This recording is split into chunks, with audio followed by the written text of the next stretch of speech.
বলেছে আমার নবীরে বুঝ দিয়া বল আমি তার চাচাকে কবরে রাখার সাথে সাথে সব কিছুর ব্যবস্থা ডাবল ডাবল করে দিবা।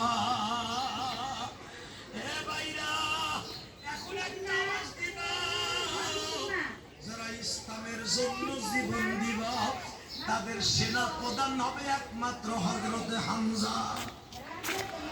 আল্লাহু আকবার। খাতায় নাম দিয়া নয়, জিয়াউদ্দিন খাতায় নাম দিয়া নয়, সন্ত্রাসীর খাতায় নাম দিয়া নয়, যারাই দুনিয়ায় শহীদ হয়ে যাইবা আমার আল্লাহ বলেন তাদের সেনা প্রধান হযরত হামজাকে বানাবো। তাদের দ্বিতীয় সেনা প্রধান আরে দেশ সভাপতি হবে আমার বিশ্ব নবী।